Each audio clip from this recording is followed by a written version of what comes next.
A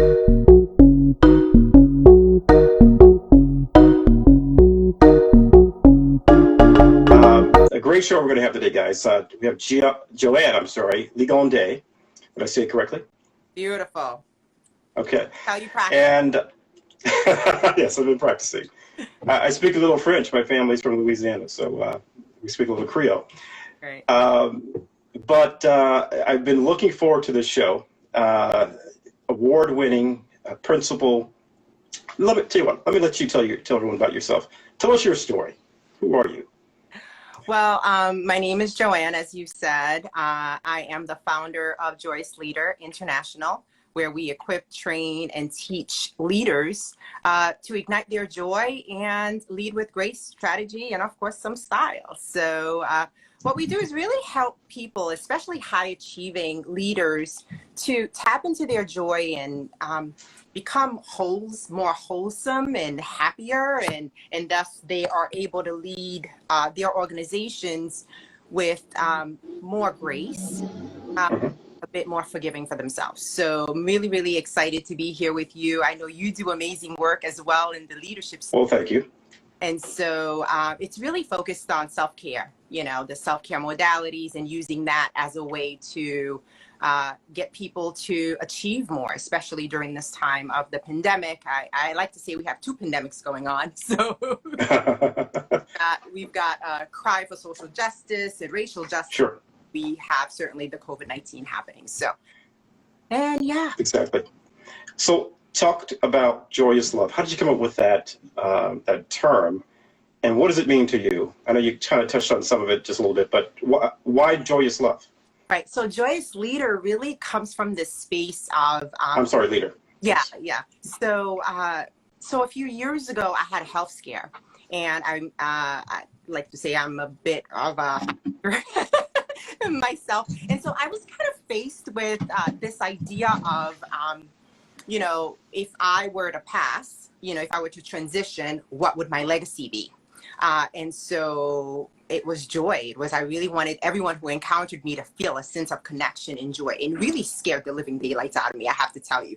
And so Joyous Leader came from that spirit of leaders don't have to be so, negative. We don't have to be so angry and sad and stressed. So we're angry and sad and all of the negative things because we're so incredibly stressed with so much pressure. And so one of the things I like to focus on is to help people develop joy from the inside out. Because many of us are walking around, I'm fully made up right now. Thank you very much. But you look pretty handsome yourself, right? And so if you walk into a space, people think you're automatically happy, right? Or your life is going incredibly well. While on the inside, life is going not so well for you. Possibly with, in your environment, in your home, as well as in your space. So the idea of a joyous leader is to really bring the fullness of who you are into the space. Got it. Why do you think it is that leaders sometimes manage that way with anger or antipathy or whatever the emotion is? Why do you think that comes across in how they lead others? I really do think it comes from a sense of stress. I think high-achieving leaders, certainly in different spaces, we all have good intentions. No one wants to be angry, right? I don't believe that anyway. I believe the good in everybody, right? No one wants to be angry. No one wants to be sad. However, when we're so incredibly stressed, we're pushed into that corner where we feel that's the only way to lead. And so we don't have really a choice. And I'm here to tell you that you do have a choice. If you carve out some time for yourself and really manage your family time, your personal time as much as you manage your work time, you'll be more balanced, and your ability to be more balanced will enable you to actually be fully present, a bit more humane, a bit more compassionate in the workspace. I talk about this on one of my podcasts, and I think sometimes we have to unlearn the leadership style that we perhaps adopted early on in our formative years. Our first examples of leadership came from our parents, our guardians, our coaches, our teachers, the authority figures in our lives, and we learned from them how to celebrate, how to admonish, how to teach, how to be compassionate, right? And I think we carry those things on into our adult life.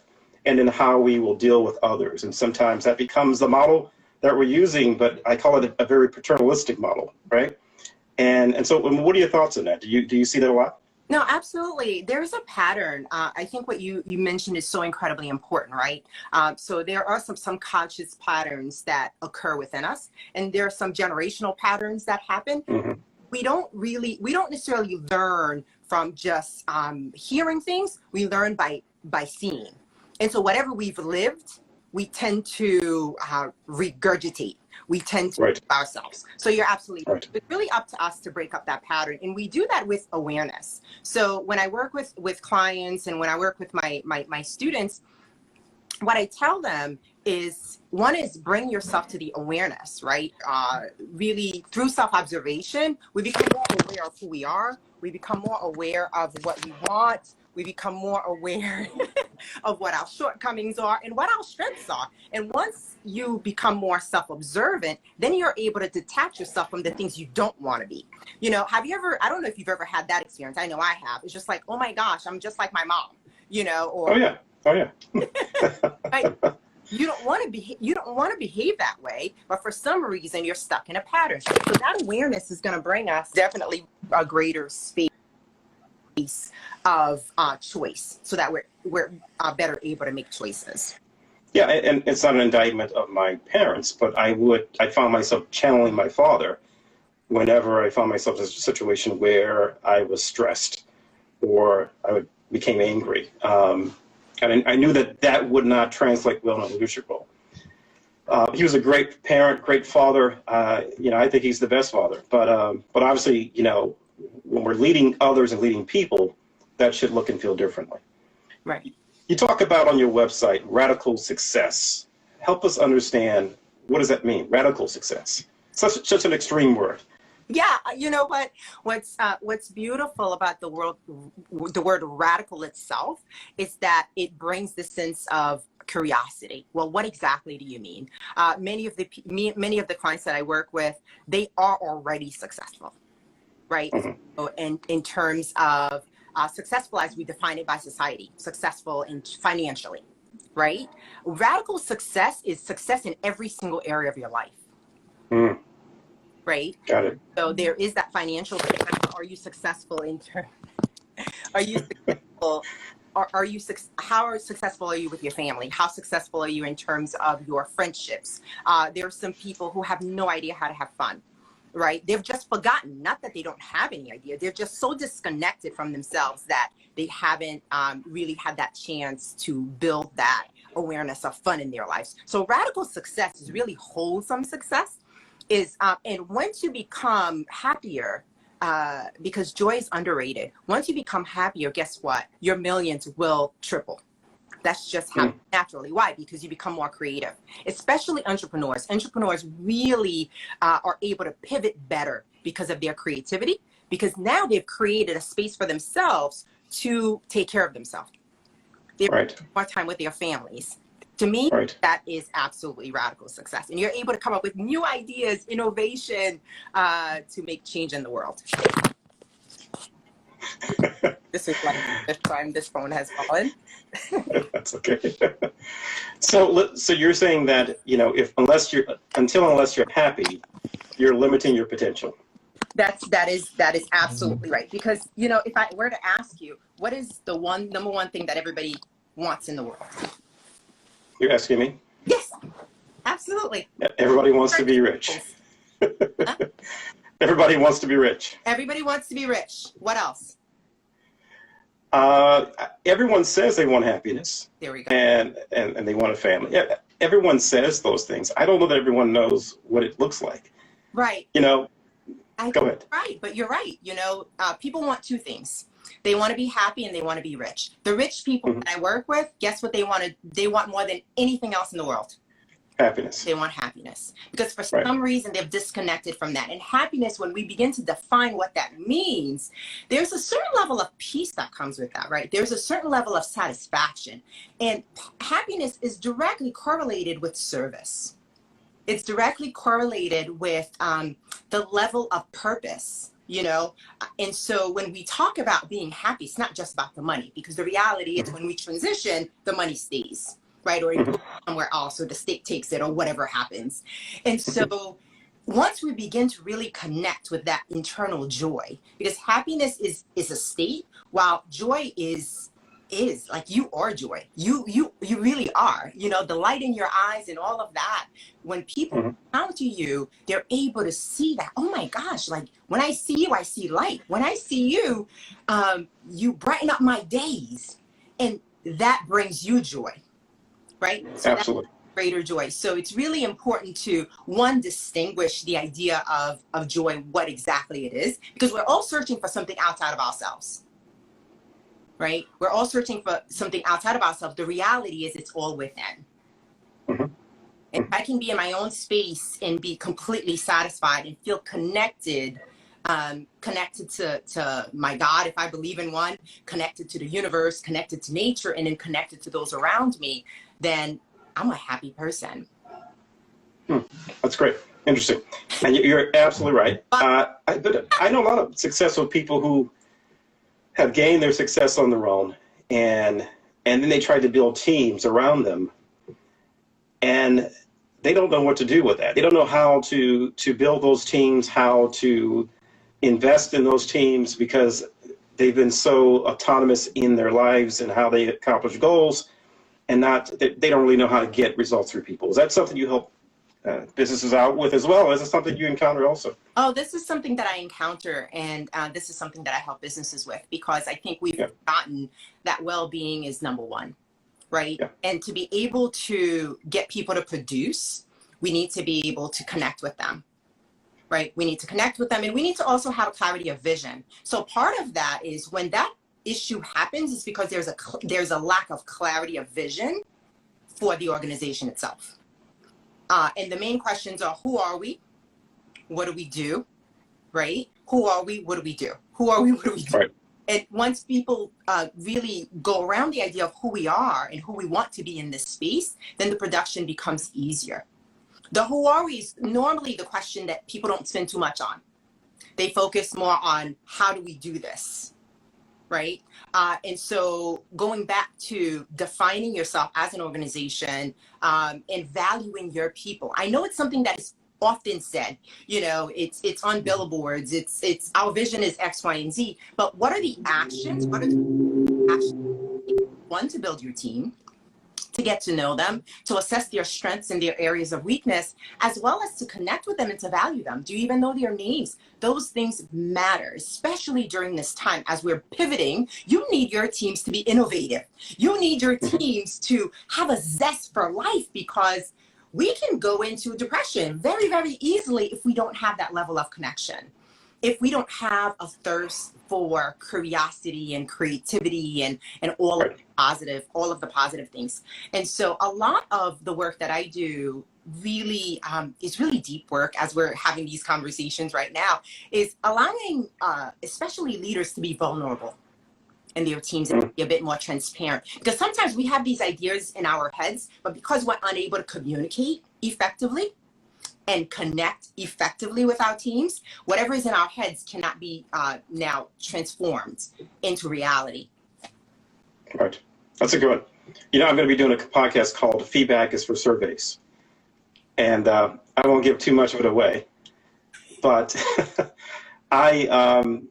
it's my belief that when we believe too much in the power of feedback,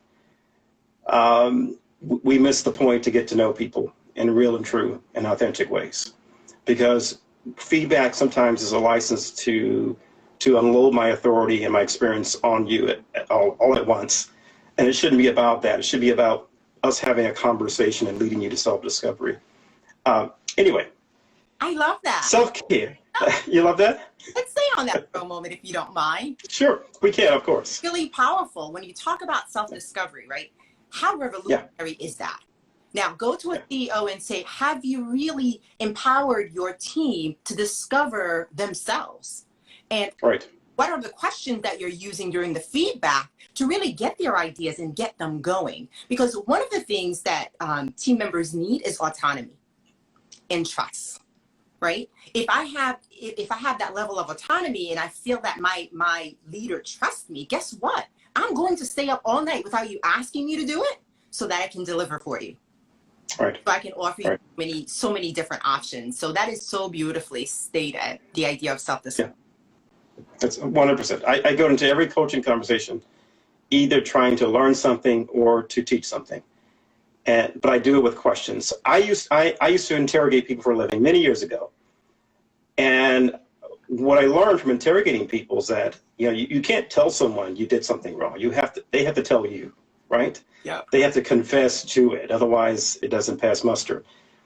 The same is true when coaching people. You can't tell them that they are failing. They need to come to that realization. Otherwise, they may think it's some extraneous reason for why you're saying what you're saying, as opposed to the true and real reason. So, I use those skills as an interrogator to get the person to tell me everything I want to know, everything I need to know. And sometimes I learn things that I wasn't expecting to learn through that conversation, which is so helpful in building that trust. Yeah, absolutely. Yeah, and it turns the table, right, in terms of ownership. Now what you've done 100%. created a sense of ownership, and responsibility is taken, not given. And the moment that the truth is revealed, or the facts, or, the truth of the situation, Right. Responsibility can then be taken. And so the person can leave that space with some integrity, and together we can work towards some strategic actions. It's so Absolutely. to me that people walk away with their integrity intact, right? 100%. Yeah. I was talking, we're not talking about you, we're talking about the thing. Exactly. And when I'm not attacking you, let's attack the thing, whatever that thing is that's stopping you from being successful. So you're absolutely right. People have to, they have to respect you also after the conversation is over. So yeah, let's move on to the next one. Self-care. I'm sorry. Did you want to add another point? Comment. Miss Kasana just said self-awareness. Absolutely. And that's what we've been talking about, right? The idea that leaders have to be self-aware. And the only way we can bring self-awareness to others or ignite self-awareness in others is by us being self-aware ourselves through our own self-observation. Absolutely. 100%. Attack the process. Okay. Got it. Oksana. That's Oksana. Right. Oksana used to work for me. She's off doing other things now. So. Oh, okay, great. Self-care modalities. You talked a little bit about that, but what are some examples of that? Well, so the primary self-care modality, and I know that has been on the news repeatedly for me, it's breathing. So mindful breathing techniques, using that as a way to heal oneself, also using that as a way to manage one's stress and to really come into complete equilibrium with one's body, one's mind, one's emotions, and one's thoughts as well. And so that's the number one self-care modality that I'd encourage people to really engage in, is just take some deep breaths, just right now, even if you were to take a deep breath. Shall we do it now? Yeah, let's do it. And just notice, just with one deep breath, just the shift that happens in yourself and the shift that actually happens in the environment itself. And I think sometimes we take that for granted. So the number one way to take better care of yourself is to breathe. Breathe deeply, breathe fully, breathe happily. And I would say the second way is to get into physical activity. So whatever that means for you, right?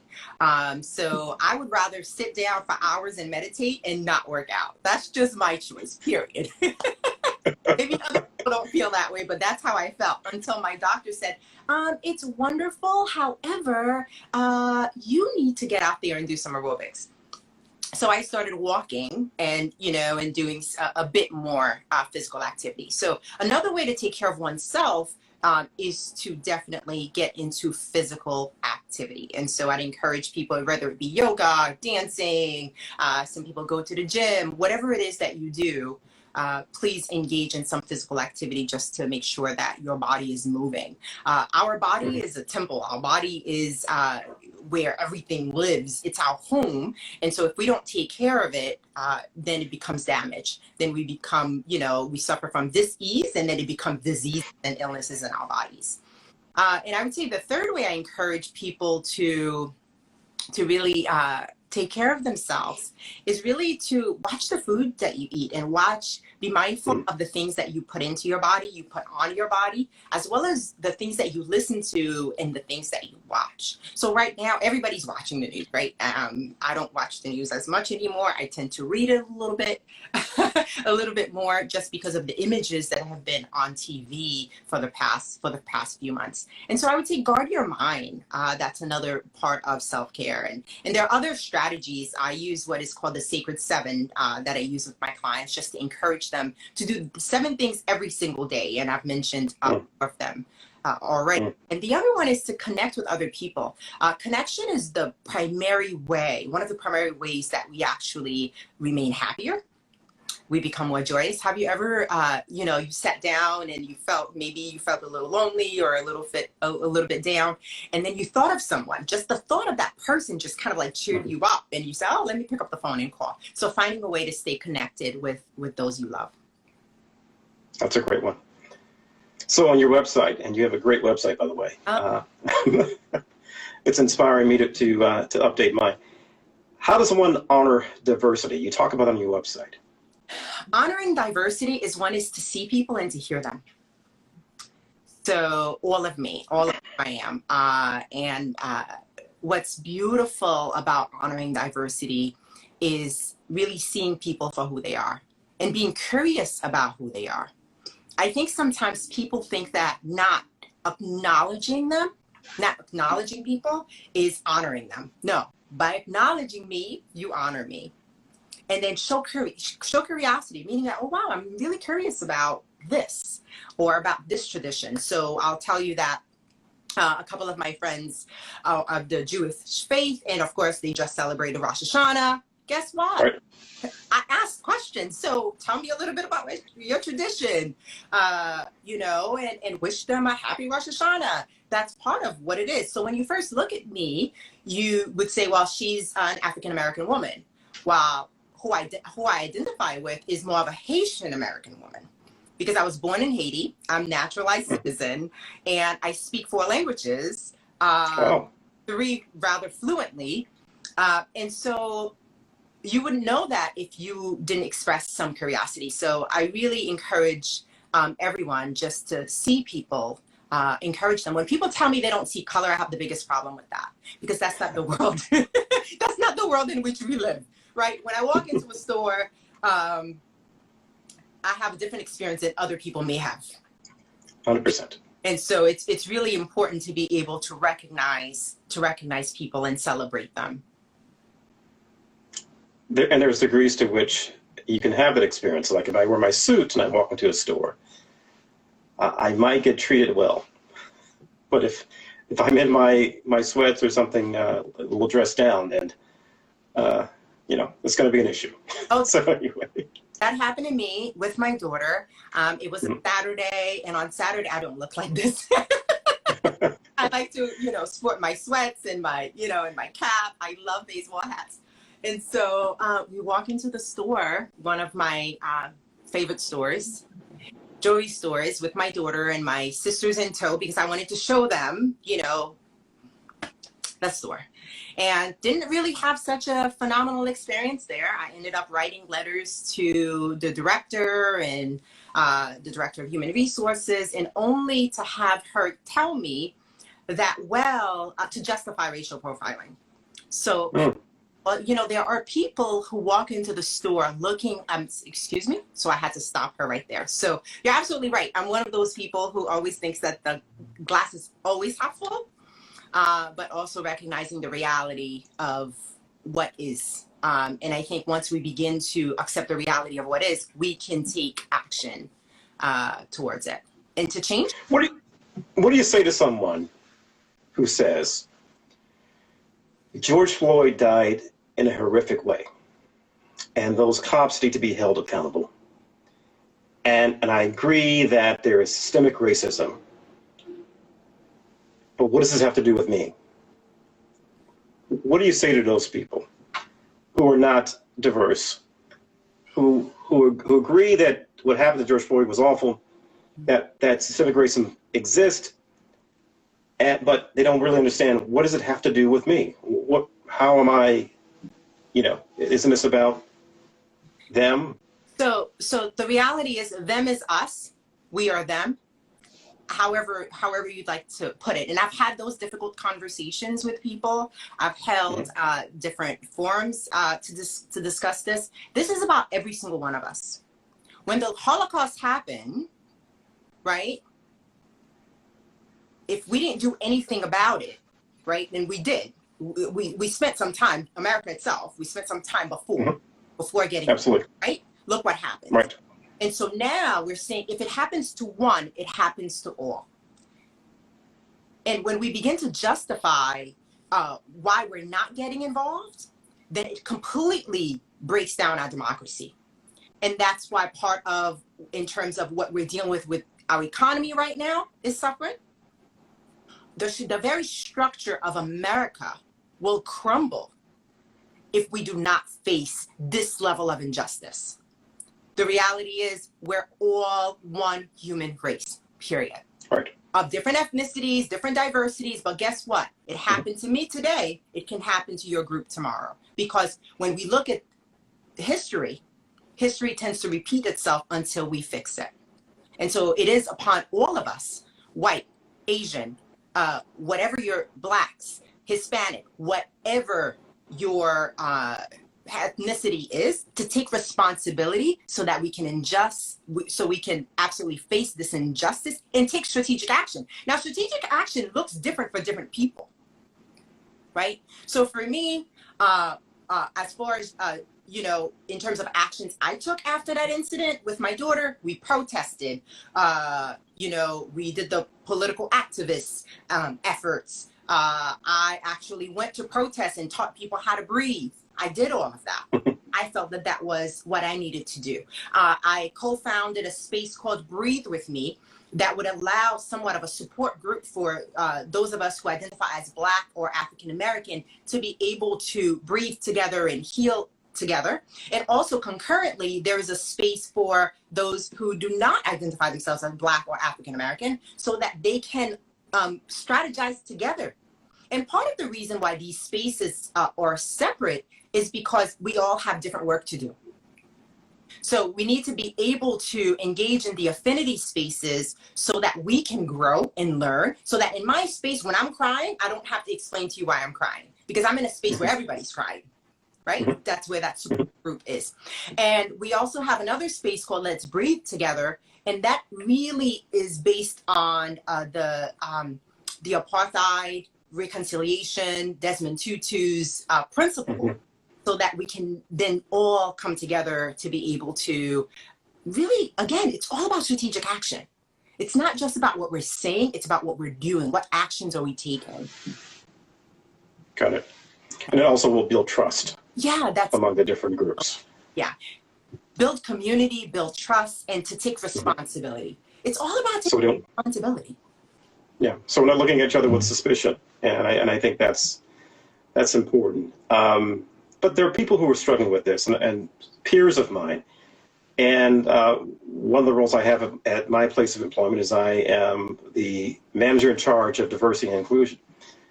And for me, for you, this is easy. We've had to deal with, being in a minority situation or trying to get along with other groups all our lives. We didn't grow up in a situation where we did not have to, intermingle or do commerce with just ourselves, right? We had to learn how to deal with other ethnic groups. So I think there's how do you help someone, though, discover that they have an unconscious bias and then deal with it? What are your thoughts on that?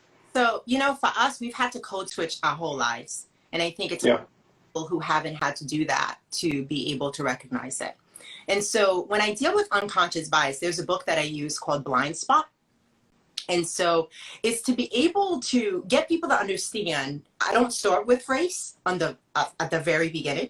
I start with them identifying how the brain works.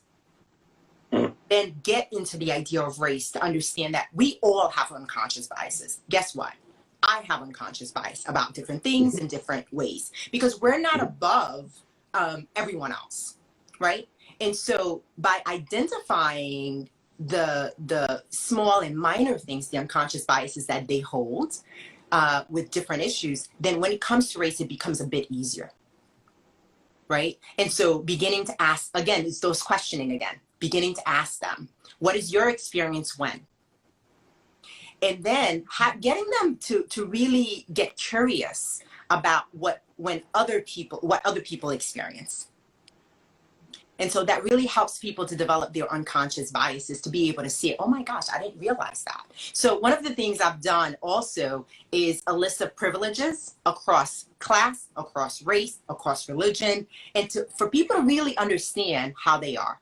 And so what happens is it lands much easier once we begin to talk about white privilege and the difference between an earned privilege and a privilege that you just get because of the color of your skin or the shade of your skin. And so really enabling people to unearth, to engage in a process of self-discovery. I believe that when we're challenging people to uncover their truths and uncover the truth, we need to be able to support them as well. And so I tend to do more guiding with people to help them to uncover, discover what they have and to be able to make that connection and make shifts. Do you agree sometimes that cognitive dissonance that happens is a result of, yes, I agree with the plight, I agree with the message, I agree with everything you're saying, but there is that privilege thing, and I really don't want to let go of that. And so if we start making everyone equal, then what happens to my privilege? It's not articulated, but in the subconscious it exists. Do you agree? Absolutely. There are benefits. There are benefits of me being who I am. There's certainly some challenges. So everyone has a series of privileges. And that's the reason why I go through this exercise with people, so that they can understand that they're privileged on so many different levels. And so maybe we need to now look at the good of everyone versus just the good of Joanne, right? Or the good of Devin. Because when we look at the good of society, then we can make different choices. Because the reality is, if I'm comfortable and I am uncomfortable being uncomfortable, and I don't care about someone else, I have no reason to take a risk to defend that other person if I don't see any connection, unless it hits home. So many people, if they don't feel empowered to take action because they don't have to deal with that. I don't have to worry about when I walk on the street, my husband or my son is walking out the door and I'm worried about if he's going to come back home to me.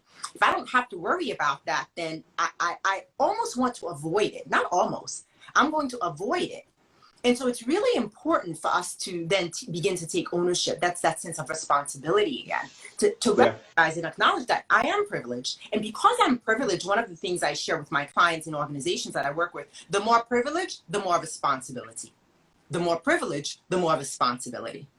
And really get people to understand where they're privileged. I think that sometimes people don't even realize that owning a home is a privilege. Living where you're living is a privilege. The skin that you're in, depending on which it is a privilege. Now, should it be a privilege? Right?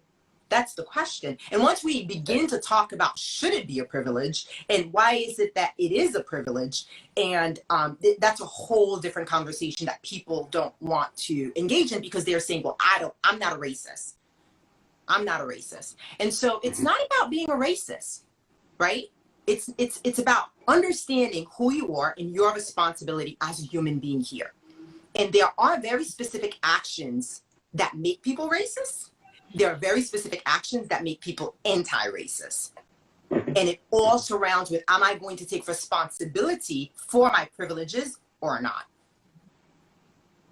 Got it. Well said. Let's talk about equality versus equity.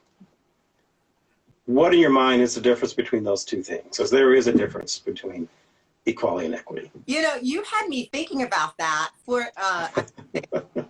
this weekend. I really was thinking about that because it's very important to me. And so equality is really everything is equal. So it's just like mathematics, right? 3 equals 3. 1 plus 2 equals 3. That's how it works. That's equality. However, equity is a bit more nuanced, right? Mm-hmm. Because I'm in the education space, equity is about giving me what I need in the moment to ensure that I'm on a level playing field with 100%. with every other person. Yeah. And I think once people begin to explore the nuance of equity, you'll realize how privileges, going back to that privilege again, gets in the way of making sure that everything is equitable.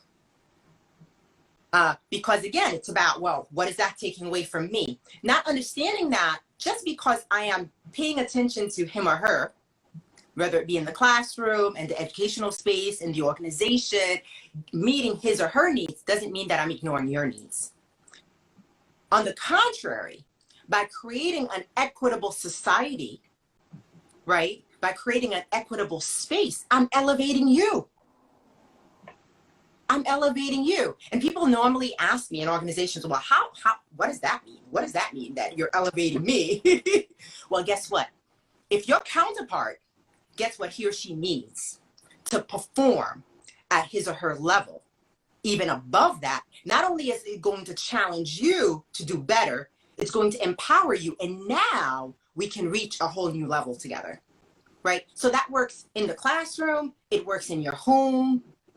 It works in any organization. Let me give the audience a visual example. Let's say we have a 6-foot fence, and let's make it 7, a 7-foot fence. And let's say you're 5 foot tall, I'm 6 foot tall, and we each have a box that's a foot tall. Who can see over the fence? We both are equal in terms of what we received, right? We both have a 1 foot tall box that we can stand on, but only one of us can barely see just over that fence, and that's me, right? Because I had an advantage going in. I had a height advantage. The equitable thing to do would be to give you a box that would allow you to see over that fence as well. And that's the difference really between equal and equity, right? Does that make sense? Was that a good a visual? That was excellent, actually. That was really beautiful, because when you were speaking, I was also thinking of something similar. There was an image also that's on the internet that presents a child. I was thinking of a child trying to see a game. Why do parents put their children over their shoulders to see the game? Right. Because they don't have the benefit of the height. And so if I put you on my shoulders, you can see it as I am. Correct.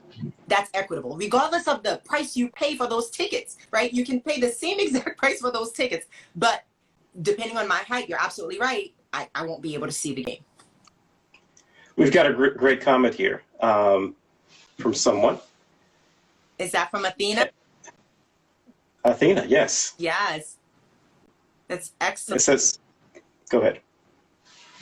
Explaining, that's exactly what she does when she's explaining this idea to special education to general education teachers. And Ms. Dior says, I was going to say that the shoulders, yes, right? I know, mommies tend to do that, but just put them over your shoulders. Okay.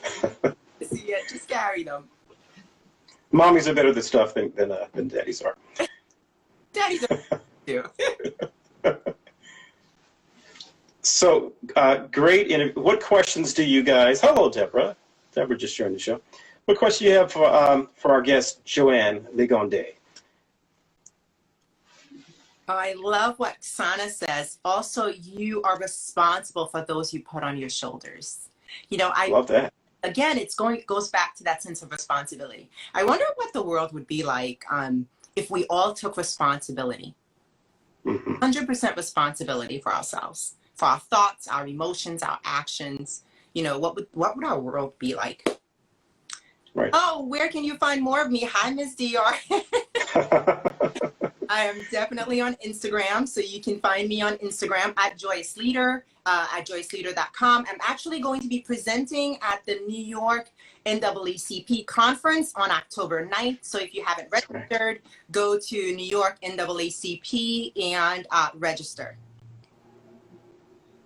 Yes, love, peaceful, and happiness. Yes, that's who we are, right? We're just disconnected from that because of all the stress and and everything else. And so if we begin to connect within, we'll become super leaders. I love that.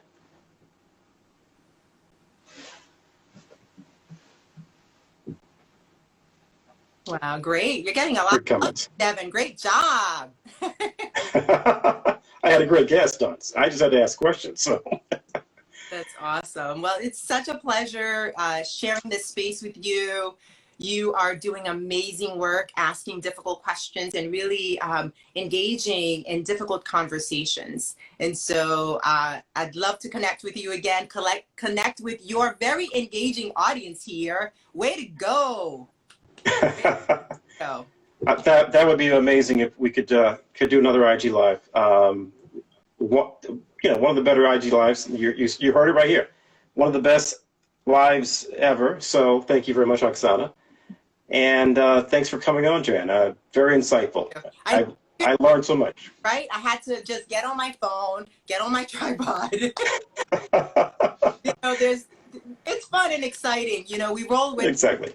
For being wonderful and being so gracious and allowing me to just find my comfort level here. Well, great to all of you. Please take a moment to breathe and really take a moment to just think about what you can take responsibility for, right? Everybody shows up differently to fight this cause. Everyone shows up differently to live their best lives. Sometimes we just don't take that time to figure out what that is. So have a great advice. With that, we'll end the show. Thanks, Joanna. All right. Take care. Take care. Bye-bye.